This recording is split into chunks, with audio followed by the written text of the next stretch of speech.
अस्सलाम वालेकुम दोस्तों, बिस्मिल्लाहिर्रहमानिर्रहीम। मस्जिद अक़सा का पूरा इतिहास कि इज़राइल इसके लिए इतनी जंग क्यों कर रहा है। प्यारे दोस्तों, मस्जिद अल-अक़सा यानी बैतुल मुक़द्दस, जिसकी पूरी हिस्ट्री, पूरा इतिहास आज की इसी वीडियो में आपके सामने पेश करेंगे। तो दोस्तों, इस पूरी दुनिया की सबसे पहली मस्जिद मस्जिद अल हरम है और दूसरी मस्जिद अल-अक़सा यानी बैतुल मुक़द्दस। जैसा कि किताब सही बुखारी जिल्द नंबर 2 में हज़रत अबू ज़र रज़ी अल्लाह ताला अन्हु की रवायत है कि मैंने पूछा, या रसूल अल्लाह सल्लल्लाहु अलैहि वसल्लम, इस ज़मीन पर सबसे पहले कौन सी मस्जिद बनाई गई? तो आप सल्लल्लाहु ताला अलैहि वसल्लम ने फरमाया कि मस्जिद अल हरम। अबू ज़र रज़ी अल्लाह ताला अन्हु ने कहा कि मैंने फिर पूछा, उसके बाद तो आप सल्लल्लाहु अलैहि वसल्लम ने फरमाया मस्जिद अल-अक़सा। मैंने फिर पूछा कि इन दोनों मस्जिदों में कितने सालों का गैप है, यानी कितने सालों का फासला है? तो आप सल्लल्लाहु अलैहि वसल्लम ने फरमाया 40 साल का। तो दोस्तों, इससे मालूम हुआ कि मस्जिद अल हरम को बनाने के ठीक 40 साल बाद मस्जिद अल-अक़सा यानी बैतुल मुक़द्दस को भी बनाया गया। लेकिन बैतुल मुक़द्दस यानी मस्जिद अल हरम, मस्जिद अल-अक़सा को सबसे पहले किसने बनाया, यह जानना आसान नहीं है, क्योंकि इस बारे में बहुत सारी अलग अलग रिवायतें मिलती हैं। किसी रिवायत के हिसाब से सबसे पहले फरिश्तों ने बनाया और किसी रिवायत के हिसाब से सबसे पहले हज़रत आदम अलैहिस्सलाम ने बनाया, किसी के हिसाब से नूह अलैहिस्सलाम ने, तो किसी के हिसाब से हज़रत इब्राहीम अलैहिस्सलाम ने और किसी के हिसाब से हज़रत इस्माईल अलैहिस्सलाम ने, और इस तरह की बहुत सारी रिवायतें मिलती हैं। अब सबसे पहले बनाने की सही रिवायत कौन सी है, या अल्लाह और उसके रसूल ही बेहतर जानते हैं। खैर दोस्तों, हम बात करेंगे हज़रत सुलेमान अलैहिस्सलाम के बनाने के बारे में कि हज़रत सुलेमान अलैहिस्सलाम ने इसको किस तरह जिन्नातों से बनवाया था। लेकिन यह जानने से पहले आपको यरूशलेम यानी बैतुल मुक़द्दस शहर के बारे में जानना होगा। तो चलिए जानते हैं यरूशलेम यानी बैतुल मुक़द्दस शहर के बारे में। तो दोस्तों, बैतुल मुक़द्दस यानी मस्जिद अल-अक़सा जो दुनिया की सबसे पुरानी शहर में से एक शहर है, जो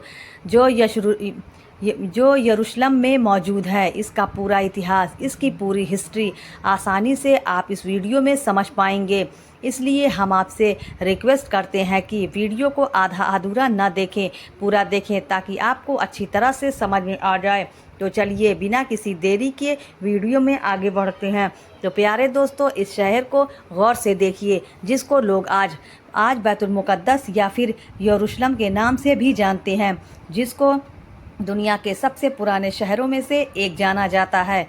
अगर दुनिया के इतिहास में से यह दावा किया जाए कि लोगों की सबसे ज़्यादा जानें इसी शहर के लिए ली गई है, तो यह कहना गलत ना होगा, क्योंकि हिस्ट्री में जितनी ज़्यादा जंगें इस शहर को पाने के लिए लड़ी जा चुकी है, इतनी ज़्यादा जंग शायद ही किसी और शहर के लिए लड़ी गई होगी। और दोस्तों, इस शहर के बारे में यह भी मशहूर है कि इस शहर का हर हिस्सा, हर जगह पाक साफ, पवित्र और मुक़द्दस है। और इस शहर को इस दुनिया के तीनों ही इब्राहिम धर्मों के लोग, जैसे कि यहूदी, ईसाई और मुसलमान, भी हद से ज़्यादा मुक़द्दस यानी पवित्र मानते हैं। और दोस्तों, यहूदी धर्म के हिसाब से हमारी दुनिया की शुरुआत इसी शहर से हुई थी। यहाँ तक कि हज़रत इस्माईल अलैहिस्सलाम को उनके वालिद हज़रत इब्राहीम अलैहिस्सलाम ने कुर्बान करने की तैयारी भी इसी शहर से शुरू की थी। और इसी शहर में वही दीवार भी मौजूद है जिसको यहूदी लोग सबसे ज़्यादा पवित्र मानते हैं। यह वही दीवार है जो वेस्टर्न वॉल या दीवार गिरिया के नाम से भी मशहूर है। यह दीवार उसी हैकल सुलेमानी का बचा हुआ हिस्सा है कि जिसको हज़रत सुलेमान अलैहिस्सलाम ने हज़ारों साल पहले जिन्नातों से बनवाया था। और अगर ईसाइयों की बात करें तो इनका यह मानना है कि इसी शहर में हज़रत ईसा अलैहिस्सलाम की पैदाइश भी हुई थी और उनको सूली पर भी इसी शहर में चढ़ाया गया था। और ईसाइयों का सबसे ख़ास चर्चा भी यही मौजूद है। और दोस्तों, अगर मुसलमानों की बात की जाए तो अल-अक़सा नाम की वह मस्जिद जिसको इस्लाम धर्म में तीसरी सबसे पवित्र जगह माना जाता है, यानी मक्का मदीना के बाद मुसलमान अगर सबसे ज़्यादा अहमियत किसी जगह को देते हैं तो वह यही जगह है। इसके अलावा मुसलमानों के लिए यह शहर सबसे पहला किबला है, क्योंकि काबे से पहले मुसलमान इसी शहर की तरफ मुँह करके नमाज़ पढ़ा करते थे। मुसलमानों के हिसाब से जब आखिरी पैगंबर यानी हज़रत मोहम्मद सल्लल्लाहु ताला अलैहि वसल्लम जब मेराज के सफ़र पर गए थे तो इसी शहर के मस्जिद अल अक्सा के अंदर पैगंबर हज़रत मोहम्मद मुस्तफ़ा सल्लल्लाहु अलैहि वसल्लम के पीछे सभी नदियों ने नमाज़ पढ़ी थी और हज़रत सुलेमान अलैहिस्सलाम, हज़रत दाऊद अलैहिस्सलाम के साथ साथ बहुत सारे नबियों और बुज़ुर्गों की कब्रें भी यहाँ पर मौजूद हैं, जिससे इस शहर का मर्तबा, इस शहर की वैल्यू और भी ज़्यादा बढ़ जाती है। शायद इसी वजह से इस शहर को पाने के लिए बीते इतिहास में मुसलमान और ईसाइयों के बीच जंग होती रहती थी और उनकी यह जंग सिर्फ 15 या 20 साल तक ही नहीं चली, बल्कि कई सालों तक चलती आई और आज के ज़माने में भी इस शहर को पाने के लिए यह जंग हो रही है। लेकिन फ़र्क सिर्फ इतना है कि अभी का ज़माने में इस शहर के लिए मुसलमानों से जंग करने वाले ईसाई नहीं बल्कि यहूदी लोग हैं। खैर दोस्तों, अब जानते हैं इस शहर के इतिहास के बारे में कि आखिर इस शहर की शुरुआत कैसे हुई और आज के ज़माने में यह शहर जिस हालत में है, इस हालत में इसको किसने पहुंचाया। दरअसल दोस्तों, जानकारों की मानो तो यह बात पूरी तरह से क्लियर हो चुकी है कि आज से लगभग 7000 साल पहले भी इस शहर में इंसान आबाद थे, जिसकी वजह से इस शहर को अब दुनिया के सबसे पुराने शहर में से एक शहर माना जाता है। दर्ज की गई हिस्ट्री के हिसाब से देखा जाए तो इस शहर को सबसे पहले हज़रत दाऊद अलैहिस्सलाम ने हासिल किया था।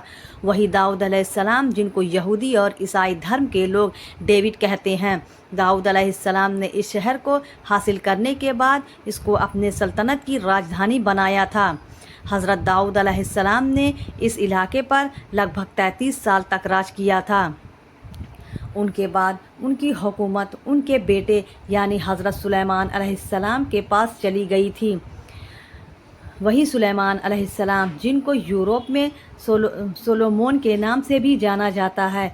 सुलेमान अलैहिस्सलाम ने उस हैकल सुलेमानी नाम की मशहूर बिल्डिंग को भी जिन्नातों से बनवाया था, जिसके अंदर ताबूत सकीना को रखा गया था।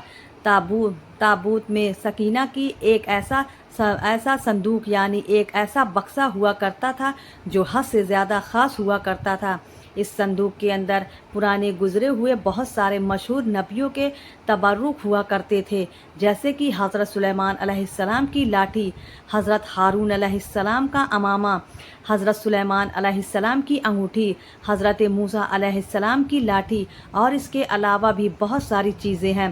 खैर, हज़रत सुलेमान अलैहिस्सलाम के इंतकाल फरमाने के कई साल बाद यहूदियों की सबसे बड़ी बर्बादी उस वक्त शुरू हुई जब हज़रत ईसा अलैहिस्सलाम से लगभग 600 साल पहले बबूल के रहने वाले एक जालिम बादशाह जिसका नाम बख्त नसर था, उसके यहूदियों से बहुत ही सख्त दुश्मनी थी।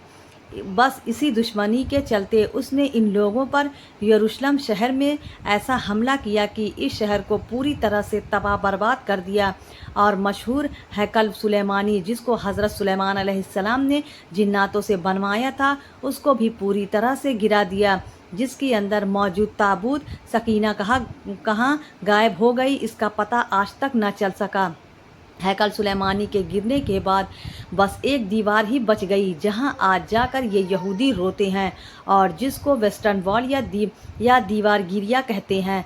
खैर दोस्तों, इस हमले के बाद जब हज़ारों यहूदी मारे गए तो इससे कहीं ज़्यादा यहूदियों को उस बादशाह ने ग़ुलाम भी बनाया और ग़ुलाम बनाकर अपने साथ अपने इलाके यानी बाबुल लेकर चला गया और उसके कुछ सालों के बाद ही यानी 540 ईसा पूर्व में ही सर द ग्रेट नाम के एक यूनानी रहम दिल बादशाह ने उस शहर बाबुल पर ही हमला कर दिया जिस बाबुल शहर के बादशाह ने यहूदियों को तबाह बर्बाद किया था और ग़ुलाम भी बनाया था, और उन यहूदियों को जिनको जालिम बादशाह बख्त नसर ने ग़ुलाम बनाया था, उन सभी ग़ुलाम यहूदियों को भी आज़ाद कराया और उनको अपने वतन चले जाने की भी इजाज़त दे दी। ये लोग न सिर्फ अपने वतन वापस बल्कि उन्होंने साइरस की मदद से उस मशहूर इमारत हैकल सुलेमानी को फिर से बनवा लिया। मगर वक्त बीतता गया और फिर सन 70 ईस्वी के ज़माने में दुनिया की सबसे ताकतवर सल्तनत यानी रोमन सल्तनत ने यरूशलेम शहर पर हमला कर दिया। रोमन शहंशाह टाइटस जब इस शहर में घुसा तो उसकी फ़ौज ने पूरी शहर में आग लगा दी, साथ ही साथ हैकल सुलेमानी नाम की उस इमारत को भी पूरी तरह से बर्बाद कर दिया। और जैसे जैसे वक्त बीतता गया वैसे वैसे यहूदियों का रोमन सल्तनत के अंडर में रहना और भी ज़्यादा मुश्किल होने लगा। फिर जब 135 ईस्वी में यहूदियों ने सल्तनत के ख़िलाफ़ बगावत करने की कोशिश की, लेकिन बगावत के शुरू में इस पूरे शहर पर हल चलाकर इसको पूरी तरह से वीरान कर दिया। यहूदियों की उस ख़ास जगह जहाँ हैकले सुलेमानी हुआ करती थी वहाँ कूड़ा और गंदगी डालना शुरू कर दी और फिर यह शहर कई सदियों तक वीरान रही। और फिर 638 ईस्वी में मुसलमान के अगले खलीफा यानी हज़रत उमर रज़ी अल्लाह अन्हु ने इस शहर को रोमन सल्तनत से जीत लिया था। इसके बाद कई सालों तक यह सल्तनत मुसलमानों के कब्ज़े में था, मगर शुरू से ही यहूदी फ़ौज इसको पाने के लिए कोशिशें से करती रही, लेकिन लाख कोशिश के बावजूद हासिल न कर सकी। मुसलमान के आपस में इख्तिलाफ की वजह से कमज़ोर पड़ गई तो 1099 में ही यहूदी फ़ौज की रोमन शहर को एक बार फिर से हासिल करने में कामयाब हो गई थी, मगर कुछ ही दिनों तक की यहूदियों के हाथ में रहा। उसके बाद एक नाम ऐसा आया कि जिसका नाम था सलाहुद्दीन अय्यूबी की, जिसने बचपन में ही कसम खा ली थी हासिल करने की। आखिरकार 1887 में यह शहर मुसलमानों के अंडर में आ गया था, यानी कि सलाहुद्दीन अय्यूबी ने फतेह हासिल कर ली थी। इसके बाद भी ईसाइयों और मुसलमानों के बीच कई जंगें लड़ी गई, लेकिन लाख कोशिश के बाद भी ईसाई हासिल ना कर सके और अगले 600-700 सालों तक यह शहर मुसलमानों के अंडर रहा। आपको बता दें कि 1570 सल्तनत उस्मानिया के अंडर में सुल्तान सलीम अव्वल के अंडर में रहा और 1517 से लेकर 1917 तक की यह शहर उस्मानी के अंडर में रहा। इस शहर में 1892 में रेलवे लाइन बिछाई गई और